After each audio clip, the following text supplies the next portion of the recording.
Firman-Mu memberi jawaban yang pasti.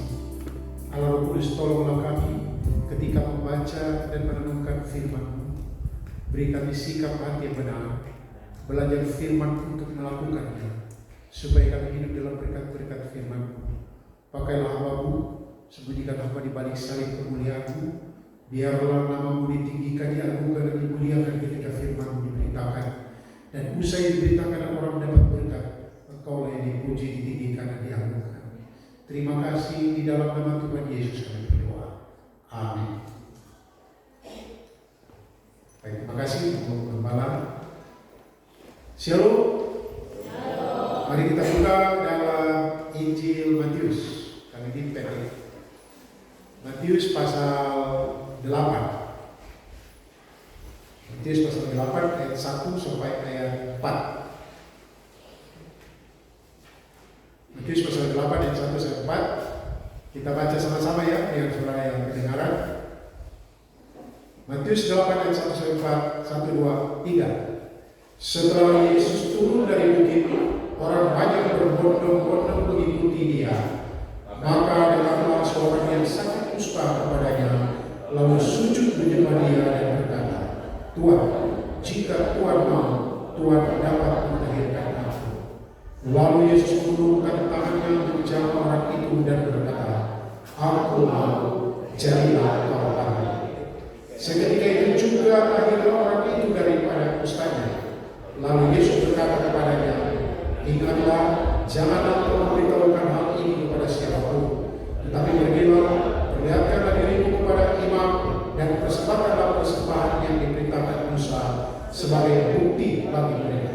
Demikian jauh membacaan firman Tuhan yang berbahagia dalam mereka mendengarkan firman Tuhan dan yang melakukannya dalam hidupnya hari hari.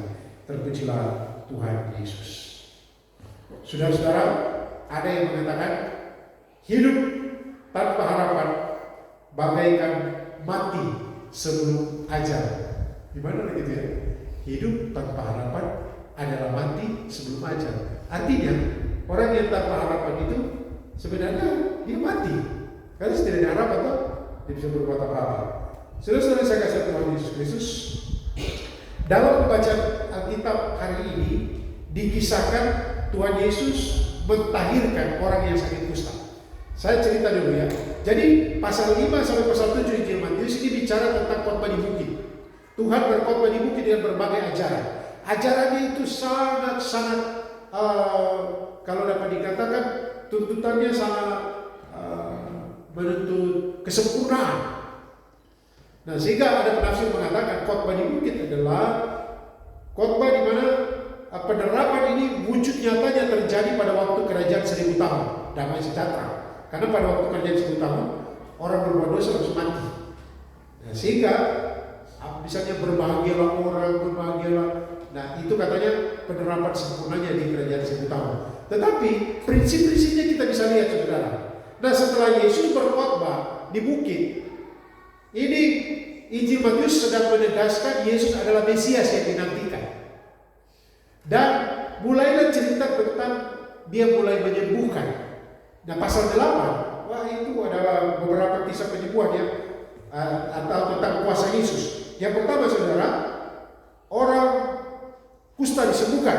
Kemudian Yesus menyembuhkan hamba seorang perwira di Kapernaum. Kemudian Yesus menyembuhkan ibu mertua Petrus. Kemudian berbicara tentang Yesus berjalan atau merendahkan angin ribut atau ombak gelombang. Dia menunjukkan kuasanya. Nah, dalam pasal 8 ayat 1 dimulai dengan bukti bahwa dia adalah Mesias. Dia adalah Allah sendiri. Sehingga dimulai dengan penyembuhan seorang yang sakit kusta. Karena apa? Sakit kusta saat itu dianggap sebagai sakit karena dihukum, karena hukuman. Dan tidak ada obat. Artinya kalau sudah kena kusta, kalau Tuhan berkenan dia sembuh, langsung dia sembuh, atau dia sembuh, harus diperiksa oleh imam-imam. Oh, sudah tahir. Tidak ada lagi. Pertama dimulai semacam panu, kemudian makanya dikatakan di kitab imamat kalau ada panu diperiksa. Ya, dia penyakit kusta. Tapi ada penafsir mengatakan rupanya penyakit kusta ini agak beda dengan penyakit kusta yang sekarang. Karena ini khusus berbicara tentang penyakit yang khusus. Ya, itu pendapat penafsir. Tapi kita masuk di sini, saudara. Pada zaman Tuhan Yesus dan zaman sebelumnya, orang yang sakit kusta ini benar-benar mengalami banyak penderitaan. Pada waktu itu, saudara, dia sakit secara fisik. Nah, ada yang berkata bahwa sakit kusta sebenarnya dia tumpul, dia punya saraf-saraf, jadi tidak rasa sakit. Jadi dia punya jaring sudah rontok, dia tidak tahu. Saya bisa membayangkan kalau sakit kusta seperti bisul-bisul, seperti ya. Saya satu bisul saja setengah mati. Satu ini, kalau tidur malam baru gosok dengan obat hitam. Dia seperti masuk terbangun, walaupun tidur dulu terbangun. Tapi orang sakit kusta di samping sakit secara fisik, memang mungkin orang bilang saraf-sarafnya tumpul, mungkin. Tapi secara fisik dia pasti menderita, karena dia lihat bagaimana dagingnya, kulitnya dan dagingnya meleleh yang bisa merontokkan jari-jari tangan dan kakinya. Orang sakit kusta. Nah, secara fisik, kemudian dia secara agama dianggap najis. Dianggap najis dan kena hukuman Allah pada waktu itu ya, bukan penyakit kusta sekarang ya, waktu itu. Nah, sekarang kan kusta sudah bisa ditangani secara medis, bahkan sembuh secara total. Ya, bahkan tidak kelihatan juga. Nah, waktu itu kalau orang kena kusta dianggap najis, kena hukuman Allah. Contoh saudara, Miriam, maaf ya, ada nama Miriam sini. Jadi Miriam saudaranya Musa. Jadi Musa kan ada Harun, Musa, Miriam dan Musa kan? Jadi Miriam dia bicara Musa. Itu kalau saudara bisa membaca di Bilangan pasal 12. Dia bilang, emangnya Tuhan cuma bicara sama Musa? Emangnya cuma Musa yang dipakai oleh Tuhan? Dia mengata-ngatai. Sementara dia mengata-ngatai, disokong oleh Harun. Tiba-tiba dia kena kusta. Dan Harun ketika lihat dia kena kusta, ya orang kusta itu tersingkir cepat. Jadi Miriam itu karena iri hati, karena dengki dan mengata-ngatain hamba Tuhan Musa, dan jadi hati-hati kalau kita mengata-ngatain orang di urapi Tuhan. Saya juga pikir baik-baik. Tapi saudara, ini penerapannya bukan itu. Tapi Miriam ditutup, dihukum oleh Tuhan. Nah, contoh yang lain lagi saudara. Di dalam 2 Raja-Raja pasal 5. Jadi Naaman datang, dia sakit kusta. Kemudian dia datang ke Elisa, segala macam cara. Kemudian Elisa cuma suruh dia mandi di Sungai Yordan, dia celup di situ. Dia marah-marah waktu itu. Tapi kita tidak cerita tentang Naaman. Setelah sembuh, maka Naaman datang membawa uang banyak, bawa harta benda banyak kepada Elisa. Tapi Elisa tolak, tidak. Pulang, tidak. Pembantunya Elisa namanya Gehazi. Dia lihat cuma bisa Tuhan ini bodoh sampai. Kan udah sembuh tuh, bodoh. Akhirnya Naaman pulang. Dan Gehazi dia kejar. Akhirnya dia dapat Naaman yang sudah sembuh itu, dan mungkin dia cerita putar lidah. Dan dia bilang, ternyata Tuhan kok berubah pikiran. Nanti coba kasih dulu. Dan Naaman kasih banyak pemberian harta benda kepada Gehazi. Waktu dia kembali, Elisa lihat dia dan Gehazi, dari mana kau? Bukankah hatiku ikut dengan engkau pada waktu kau pergi? Gehazi ketakutan dan langsung tiba-tiba kenalah kusta Gehazi. Orang serakah pada waktu itu. Kena kusta juga. Kemudian yang lain lagi, ada seorang raja yang luar biasa saudara.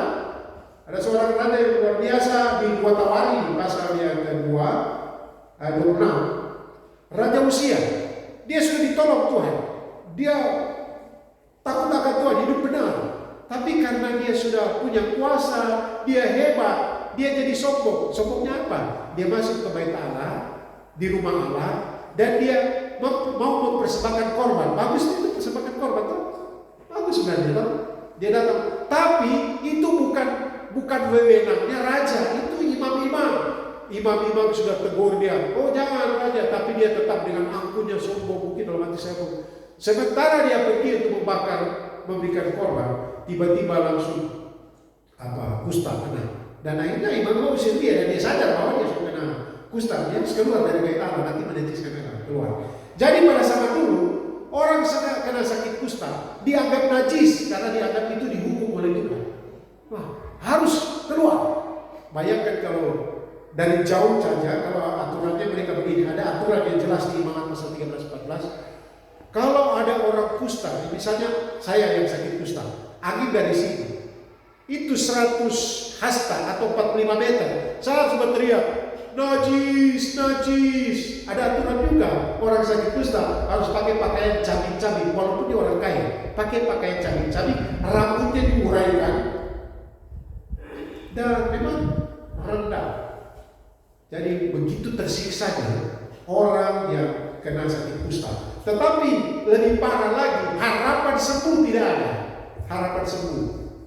Kecuali dia mungkin dianggap seperti Miriam, maksud Tuhan tahirkan dia secara langsung. Jadi saya mengatakan bahwa ini orang sakit kusta ini, dia hopeless. Hopeless itu apa ya? Dia tanpa harapan. Hopeless itu bukan bahasa Hatam, tapi bahasa Inggris. Hopeless, tanpa harapan. Saudara-saudara, dari keterangan yang kita lihat tadi dapat dikatakan bahwa orang yang sakit kusta ini benar-benar tanpa harapan. Dia benar-benar putus asa dapat disembuhkan. Tetapi saudara, rupanya waktu Yesus khotbah di bukit dia ikuti. Orang yang tanpa harapan mengikuti Yesus. Karena itu tema khotbah saya pada saat ini adalah saat hidup seolah tanpa harapan. Sekali lagi, saat hidup seolah. Saya bilang seolah karena masih ada harapannya. Saat hidup seolah tanpa harapan. Saudara-saudara saya kasih Tuhan, kita harus mengambil sikap yang tepat bila ada suatu saat di mana seolah-olah tidak ada harapan. Pergumulan datang sana sini, teman, fitnah, atau apapun. Aduh, bagaimana ini Tuhan? Atau pergumulan di saat yang sangat terjepit. Bagaimana? Tanpa harapan. Apa yang saya lakukan? Saya mau bikin apa? Saya mau begini, tidak bisa Tuhan. Saya mau begitu, tidak bisa. Saya mau telepon ini, tidak bisa juga. Jadi ya, saat hidup tanpa harapan, kita harus mengambil sikap yang tepat. Pertanyaannya, apa yang harus kita lakukan di saat hidup seolah tanpa harapan? Seolah semua pintu tertutup.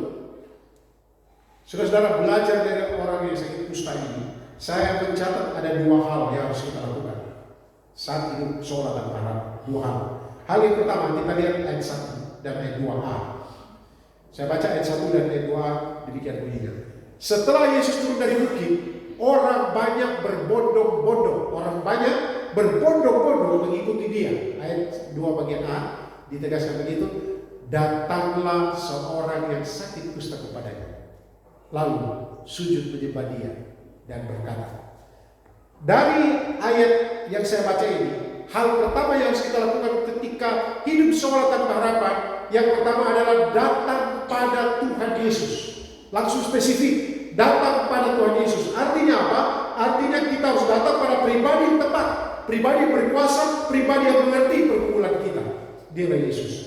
Ayat 1, ini keterangannya orang banyak berbondong-bondong mengikuti Tuhan Yesus. Orang mengikuti Tuhan Yesus dengan berbagai tujuan. Dia ikut ramai saja. Saya pernah khotbah di sini, ada tipe-tipe pengikut Yesus. Ada tipe penggembira, yang penting ramai. Ya tahu? Ada tipe yang punya, ada tipe yang ada tujuannya untuk mencari keuntungan. Karena kan, ya ikut pada waktu mereka lapar, Yesus beri makan 5.000 orang setelah ada cerita-cerita ini. Ada berbagai tipe. Nah, orang mengikuti Yesus mereka terpesona. Kita coba lihat di dalam ayatnya yang ke pasal 4 ya. Tadi pasal 4, pasal 8, pasal 7. Kita lihat pasal 7 ayat 28-29. 7 ayat 28-29. Dan setelah Yesus mengakhiri perkataan itu, takjublah orang banyak itu mendengar pengajaran. Ayat 29. Sebab dia mengajar mereka sebagai orang yang berkuasa, tidak seperti ajaran Tuhan mereka. Jadi saudara-saudara, ada yang mengikuti karena terpesona tentang Yesus, tapi tidak punya tujuan spesifik, tujuan khusus. Dan ada seorang yang datang kepadanya, satu orang yang mengikuti dia dengan menyimpan sebuah permohonan. Tidak tahu kalau dia ada harapan sembuh, tapi dia menyimpan sebuah permohonan. maka datanglah orang yang sakit kusta. Jadi bagaimana datang kepada Tuhan Yesus, saudara? Ketika itu keterangan dijelaskan di situ, datang berarti mendekati, ya toh? Tidak jauh kan? Yang kedua, merendahkan diri, dikatakan sujud menyembah. Ada penafsir mengatakan dia tidur rata tanah. Karena orang Yahudi tidak bisa menyembah manusia, tidak bisa. Tetapi pengakuannya ini ketika dia sujud menyembah Yesus, pengakuan yang kalau Mesias adalah Tuhan.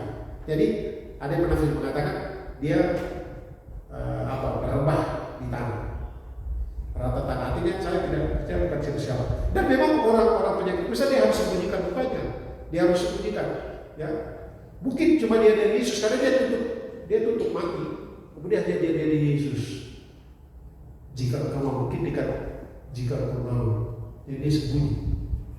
Tapi di sini dia tak merendahkan diri. Kemudian dia menyembah memohon. Jadi setelah dia mendekati, dia merendahkan diri, dia memohon. Itulah sebenarnya pelajaran bagi kita. Ketika bergumulan persoalan, tantangan atau hidup seolah tanpa harapan, tergantung pada saya tidak bisa, pada dia tidak bisa, tidak ada yang bisa menolong. Bagaimana caranya? Aduh, kita pusing. Karena saya berdoa begini dalam hati. Ketika saya duduk di kamar, saya bilang, Tuhan, saya berdoa tapi saya bingung, saya minta. Tuhan tahu hati saya. Tuhan bicara, Roh Kudus tolong saya bicara kepada Bapa. Saking bingung mau sampaikan apa, kita datang ke sana. Datang. Jadi saudara-saudara jangan menjauh. Oleh karena itu pergumulan apapun yang saudara alami, kita alami, justru di saat ibadah di gereja dalam persekutuan, cari Tuhan. Jangan, kenapa tidak datang di gereja? Dia banyak pergumulan jadi dia tidak datang. Wah, itu harus datang kepada Tuhan. Ya, datang di gereja itu kan simbolisasi datang kepada Tuhan. Tapi setidaknya, saudara, kita rindu untuk bertemu menyembah memuliakan Tuhan bersama-sama. Ketika pergumulan datang, kita juga harus merendahkan diri kepada Tuhan. Kita mengaku kita tidak berdaya. Makanya Yesus berkata dalam Matius 11 ayat 28 sampai 30, marilah kepadaku. Siapa yang ditanya? Semua yang letih lesu. Artinya yang menyadari dia letih lesu berbeban berat, itu yang datang. Yang merasa kuat tidak bisa. Persoalan yang sedang kita alami, yang sering kali kita alami adalah ketika kita sudah banyak pergumulan, sudah banyak persoalan, pikiran mengembara kemana-mana, dan kita tidak cari Tuhan. Saya sudah berdoa berapa kali, satu kali. Kita punya target. Saya juga sering kali bilang Tuhan,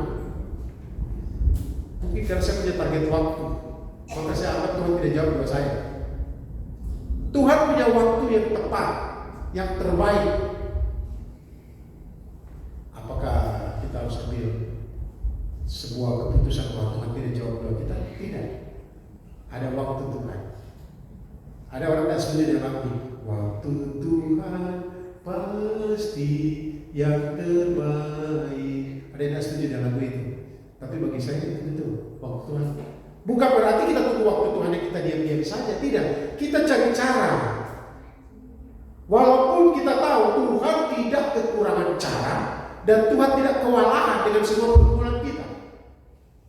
Dia sanggup, dia mampu. Sekali lagi, Tuhan tidak kekurangan cara, Tuhan tidak punya satu pintu saja atau sesuai pintu kita, dan Tuhan tidak pernah kewalahan dengan pergumulan kita. Yang jelas datang dulu kepadanya. Dia tahu persoalan kita, pergumulan kita. Tapi yang ketiga saudara, jadi mendekati, rendahkan diri. Tapi kita harus mohon, kita harus bicara. Kalau kita tidak bisa bicara, bilang Roh Kudus tolong saya bicara kepada Bapa. Saya tidak tahu meminta apa. Kadang-kadang kan kita berdoa tuh sudah tunduk berdoa, sudah menangis. Saya berdoa tapi Roh Kudus tolong. Karena firman Tuhan katakan dalam Roma pasal 8, Roh itulah yang bersuruh pada Allah, ya Aba ya Bapa. Untuk kita. Itu yang pertama. Yang pertama, datang kepada Tuhan dengan mendekati Dia, merendahkan diri dan memohon. Yang ketiga, ayat 26. Ayat kedua, ayat 26. Ayat 2 bagian B. Ayat 2 bagian B pasal 8 dikatakan seperti ini. Ini menarik.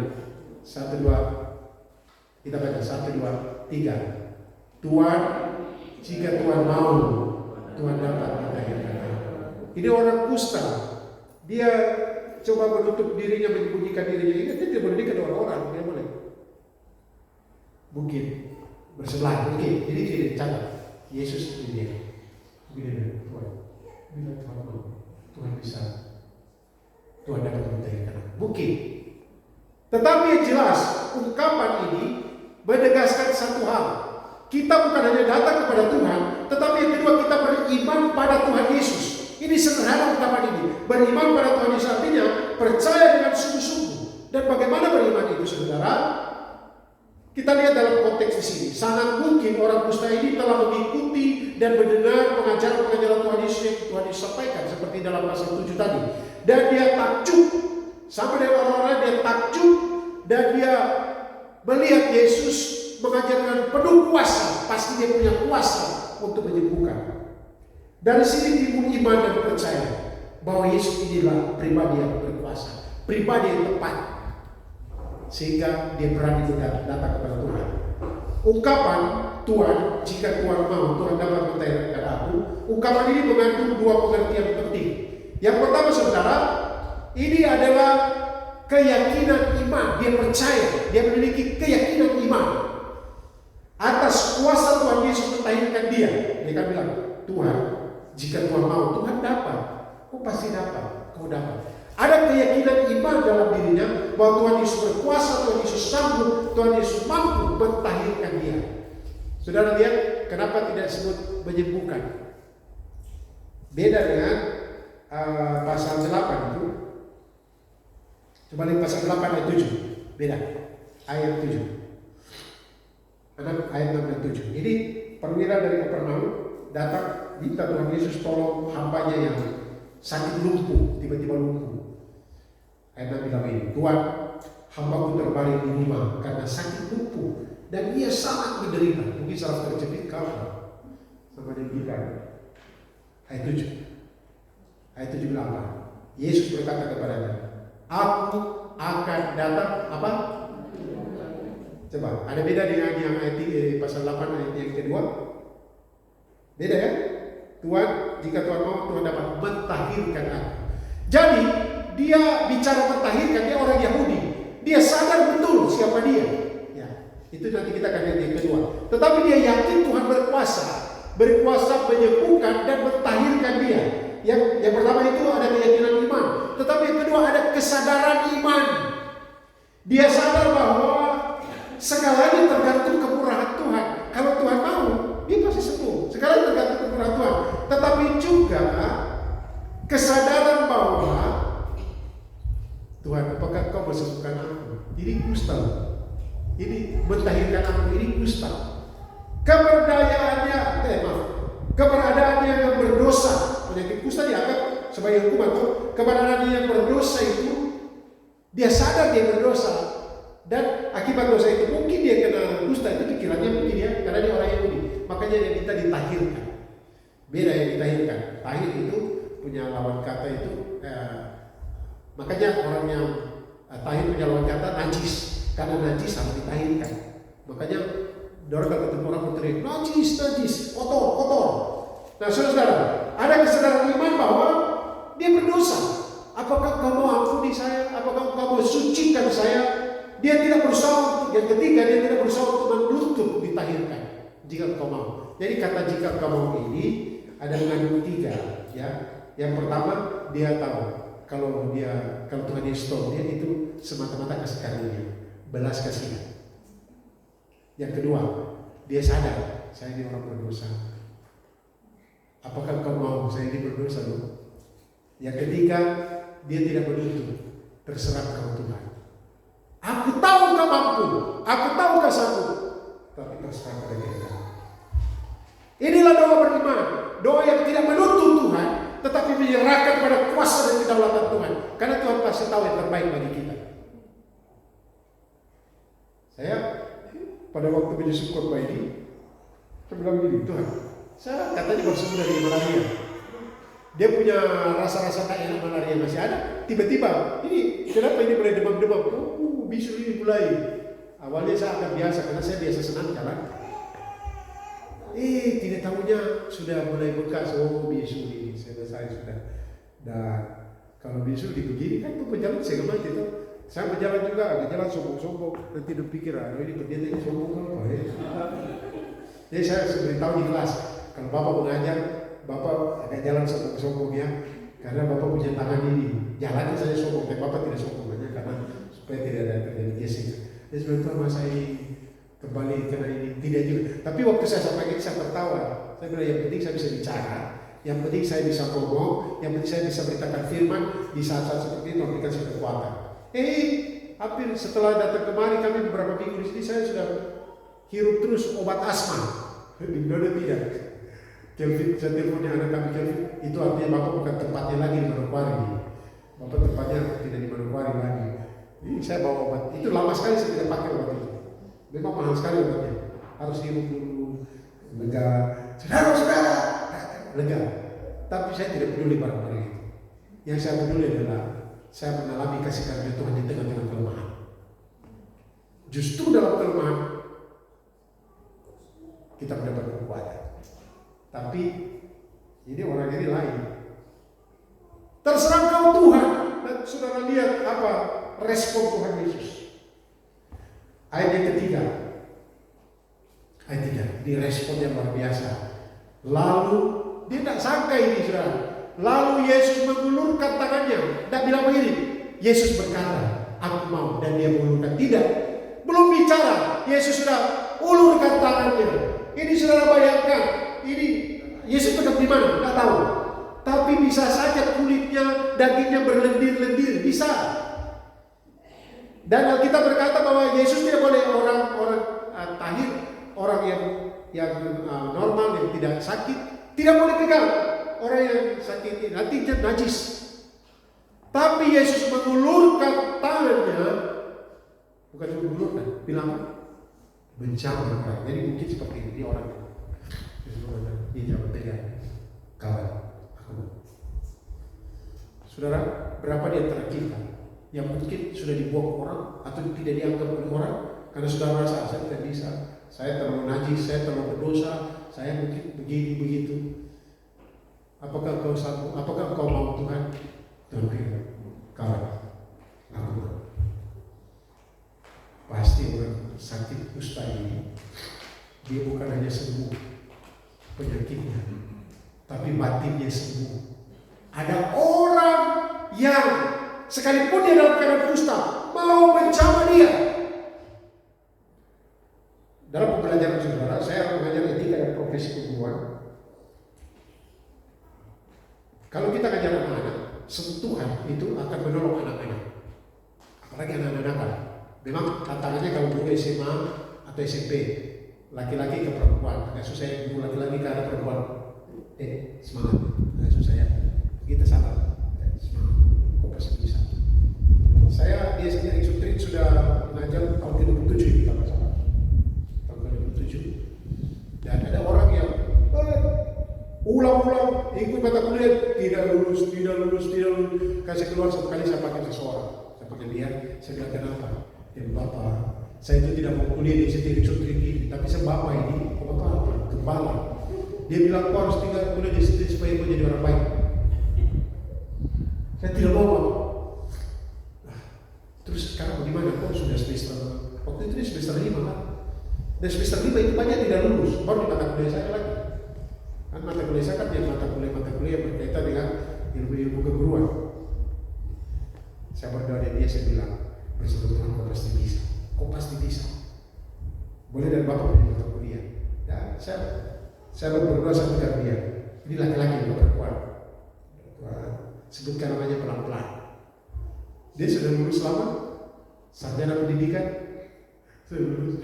Dan setelah saya kuliah dia biasa berteman dengan saya dan hubungi saya di apa. Tapi orangnya tak ganti-ganti nomor kamu di Facebook apa. Saudara yang saya kasih Tuhan, Yesus pegang dia. Alkitab berkata di saat engkau tak berdaya, Allah menggendong kamu, menggendong. Apalagi gendong ini, aduh orang ini seperti orang kusta. Tapi Tuhan tidak pikir begitu, dia bilang aku. Dia mengulurkan tangannya. Saudara-saudara yang saya kasih kepada Tuhan Yesus Kristus. Hal penting yang luar biasa sekali lagi, Yesus mengulurkan tangannya, menjamah, dan keluarlah kata-kata lembut, aku mau. Saudara, Tuhan Yesus mungkin juga akan berkata kepada saudara, aku mau. Tapi bukan mau atau Yesus tidak mau. Dia tahu yang terbaik bagi kita. Tapi dia jamah kita. Mungkin kalau Yesus bilang, tidak bisa, tidak bisa. Tapi kau bisa tanya dengan aku. Tuhan tak bisa perlu ini. Tuhan pegang. Nah, tidak bisa. Tapi aku gendong kau. Kau tidak boleh menginjak di sini. Saya gendong kau. Keluar masukku. Tuhan jaga. Kalau Tuhan jaga keluar masuk kita, seperti Pak Yos bilang tadi. Kalau Tuhan jaga keluar masuk kita, apalagi yang kita tutup? Ada satu bagian firman Tuhan yang saya akan nanti coba baca dari Efesus pasal 3. Kadang-kala kita hamba Tuhan atau kita adalah Tuhan menganggap bahwa kita lebih hebat daripada Tuhan. Padahal Tuhan dia punya hal yang luar biasa. Ayat terakhir, Efesus pasal 3. Ayat yang ke-20. Efesus 3 ayat 20. Kita baca sama-sama. 1, 2, 3. Bagi dialah yang dapat melakukan jauh lebih banyak daripada kita doakan atau pikirkan, seperti yang ternyata dari kuasa yang bekerja di dalam kita. Jadi Tuhan, dia mampu menjawab, melakukan yang jauh lebih banyak, yang jauh lebih baik, yang jauh lebih perlu dari yang kita minta.